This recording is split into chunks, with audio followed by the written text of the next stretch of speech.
Thank you, Leon. Our final speaker today is Darryl Peterson from the Road Freights Association.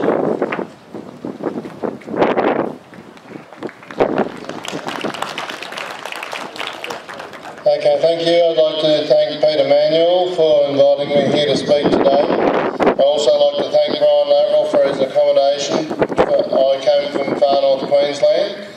I'm the President of the National Road Freighters Association. I'd like to come here from the transport point of view, or road freight point of view. We're a service industry to all other Australian industries.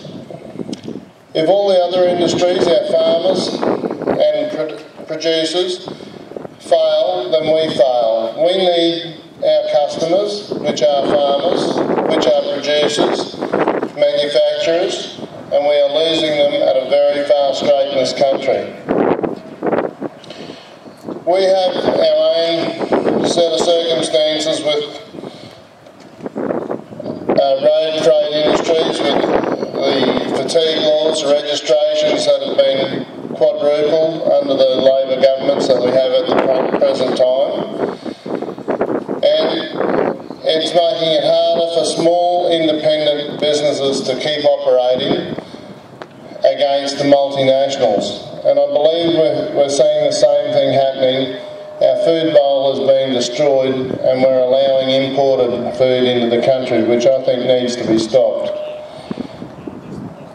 We are now in a situation where we can import stuff cheaper than what we can do it here through over-regulation caused by too much bureaucracy in this country.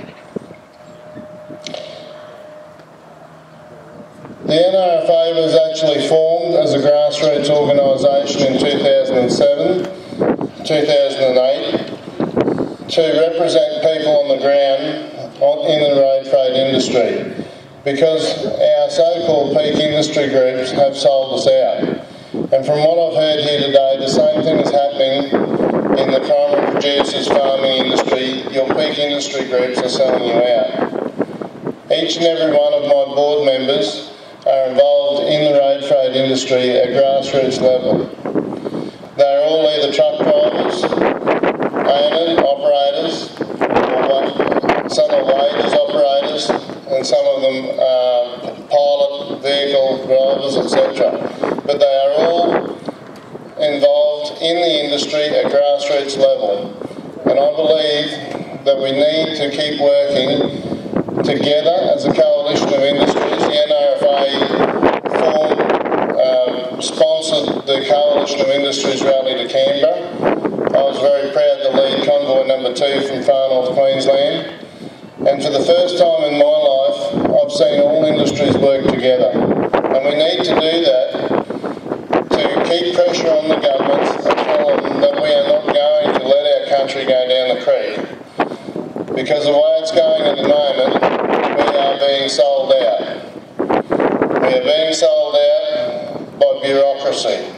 We are so over-bureaucratic, nightmare to get anything done. When you write a letter to a minister, you don't get a reply from the minister, you get a reply from his advisor who tells you to go to another advisor and another advisor and so on. And it's just beyond a joke.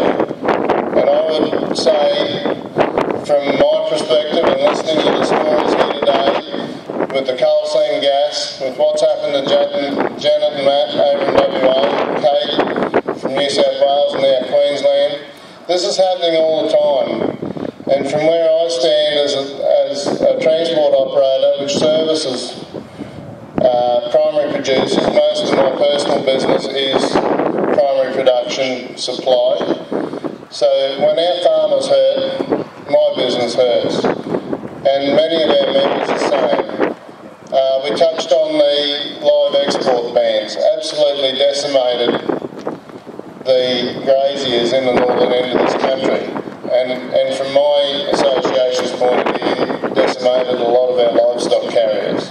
But what people don't stop to think, it also decimated general carriers, stock and station agents, grocery shops, because they all had a lesser amount to ship into that area because there's no wealth in that area.